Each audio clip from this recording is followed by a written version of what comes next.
good to have you here. Thank you so much. At the beginning of the 85th legislative session, I declared 4 emergency items.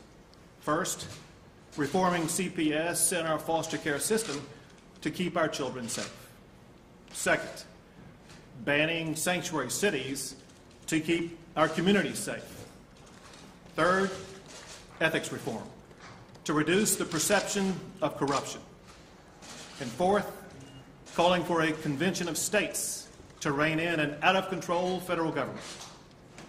All of these priorities were passed by the legislature and are now law. But it's important to emphasize, we achieved much more than just those 4 emergency items. In my State of the State address, I laid out other priorities that I have now signed into law. We cracked down on teachers who sexually assault their students.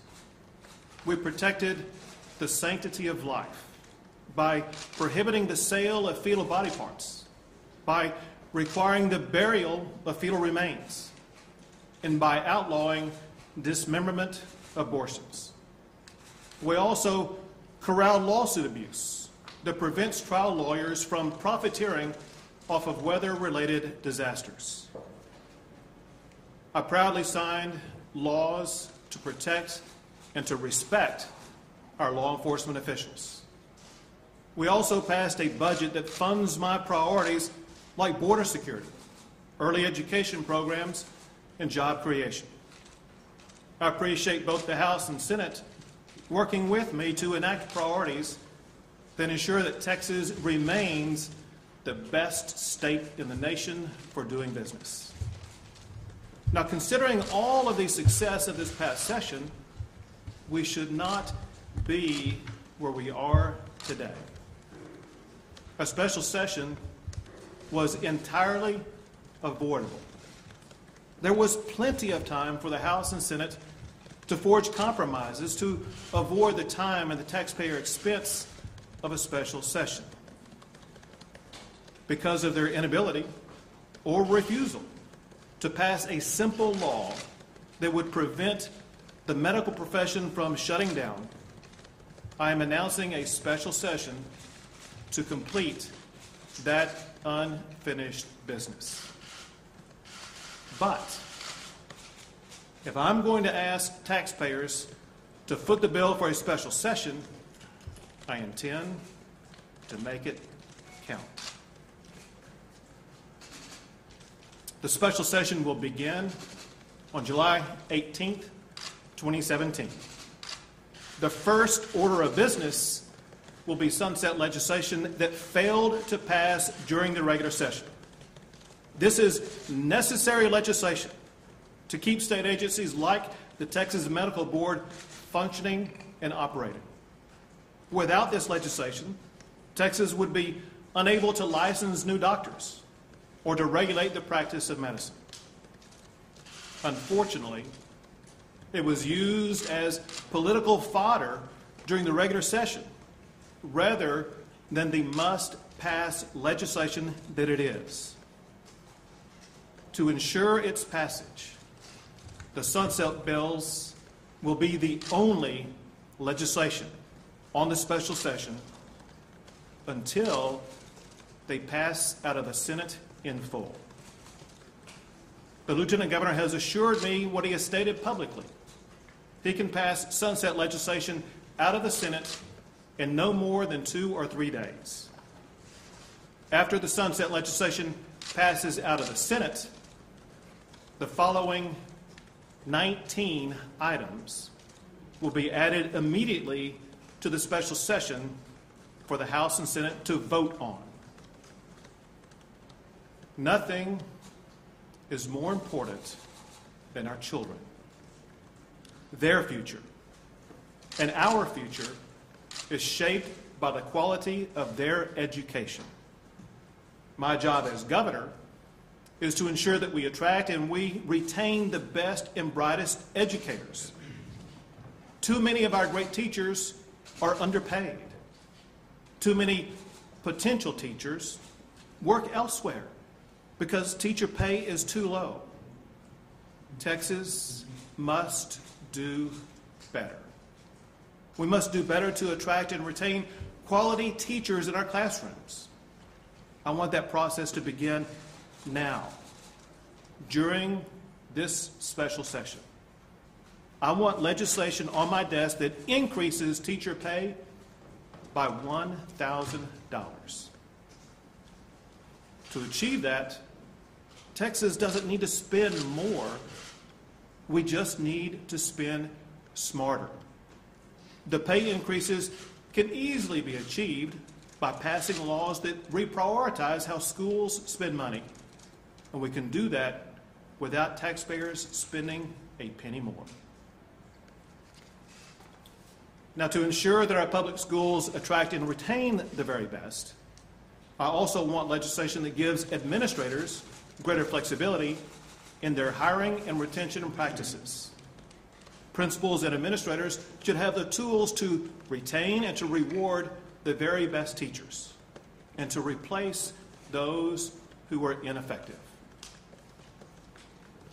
Now, one way to improve teacher pay for the long term is to overhaul our outdated school finance system.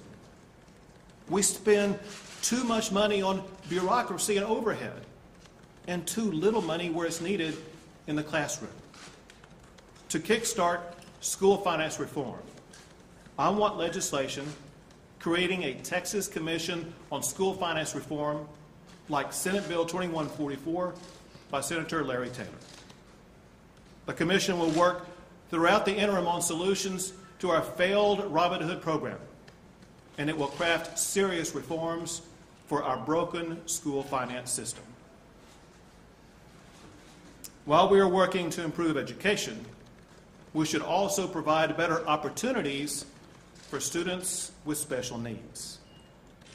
I've talked with countless parents who shed tears of joy when talking about the potential for them to be able to choose the school that is best for their child's needs. Those parents, they need our help. Their children deserve it. During the regular session, Representative Simmons authored a bill that would have addressed this issue, but that bill never made it to the House floor. I want to give this bill another shot. So I am adding school choice for special needs children to the call for this special session. Now, one reason why our school finance system must be revised is to rein in skyrocketing property taxes. Texans need property tax reform right now. I'm calling on the legislature to pass SB 2 with the rate rollback provision, or pass a better law that will reform the spiraling property taxes in Texas. If we are going to come together and work this summer at taxpayers' expense, then let us work on relieving Texas homeowners from out-of-control property taxes. For my next special session item, I'll offer a proposal that I raised last session. It's a proposal that is both good governance, and it might just solve our property tax problem. To rein in the growth of both state and local government spending, I'm calling on the legislature to pass either a law or to amend our Constitution to provide that neither state spending nor local spending can exceed the growth in population and inflation. Limiting the growth of both state and local spending to population and inflation will contain government spending while also retaining flexibility for our faster growing communities. It should put a lid on government's ability to raise taxes, including those pesky property taxes. While we're on the topic of reining in local governments, I'm calling for legislation that reduces, restricts, and prohibits local regulations. Some local governments, like the City of Austin, are doing everything they can to overregulate. In the process, they are stifling our economy, interfering with job creation, and undermining private property rights. To end this regulatory overreach, I want legislation that does three things. One, prevents cities from micromanaging what property owners do with trees on their private land. Two, prevents local governments from changing the rules midway through a construction project. And three, speeds up permitting requirements so that city bureaucrats can't drag out projects and drive up the cost of doing business.